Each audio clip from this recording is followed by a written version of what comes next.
Hey guys, எல்லோரும் எப்படி இருக்கீங்க? இன்றைக்கி ஒரு இம்பார்ட்டண்ட்டான வீடியோ பார்க்க போகிறோம். அந்த வீடியோ என்னன்னு பார்த்தோம்னா, ஒரு செயலை செய்கிறதுக்கு முன்னாடி அதை நம்ம ஆரம்பிச்சிட்டோம், ஆனாலும் அது செய்துகிட்டே இருக்கோம் அப்படின்னு சொல்லும்போது அதை நம்ம எப்படி சொல்லணுன்றது தான் அந்த வீடியோ. ஓகேங்களா? அதுக்கு சரியான தலைப்பு என்னென்னா, ஒரு செயல் தொடங்கி செய்து கொண்டு இருக்கும்போது அதை ஆங்கிலத்தில் எப்படி சொல்ல வேண்டும்? How to say something in English when we started already and doing the work in the middle of the work, how to say that. So we will see in this way.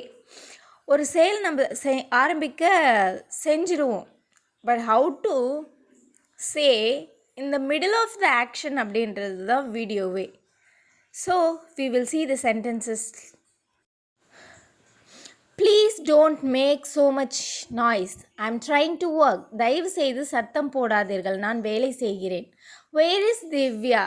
Divya எங்கே? She is having shower, அவள் குளித்து கொண்டிருக்கிறார். இங்கே she has போடக்கூடாது. Let's go out now, it isn't raining anymore. நம்ம வெளியில் போகலாம், மழை பெய்யவில்லை. நாட் இட் டசன்ட் ரெய்னிங்னு சொல்லக்கூடாது. How is your job now, are you enjoying it?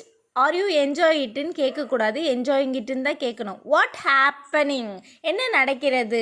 What ஹேப்பன்டுன்னு கேட்கக்கூடாது, என்ன நடந்ததுன்னு கேட்கக்கூடாது, என்ன நடக்கின்றதுன்னு தான் நம்ம சொல்லுவோம் இல்லைங்களா? ஸோ என்ன நடக்கிறது அப்படின்னு தான் நம்ம கேட்கணுமே. அதை கேட்கும்போது வாட் ஹேப்பனிங்னு ஐஎன்ஜி தான் போடணும். ஐஎன்ஜின்னா ஜிரன்னு சொல்லுவாங்க. அது ஒரு கண்டினியூஸான ஆக்ஷன், கண்டினியூஸாக ஒரு ஆக்ஷன் நடக்குது அப்படின்னு சொல்லும்போது அந்த கண்டினியூஸை குறிக்கிற மாதிரி நம்ம கேட்குற கேள்வி தான் வாட்ஸ் ஹேப்பனிங்னு சொல்லுவாங்க. ஓகேங்களா?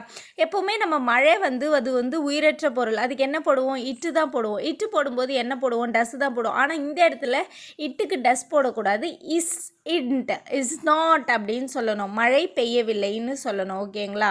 ஸோ இதுதான் கரெக்டான ப்ரொனன்சியேஷன்.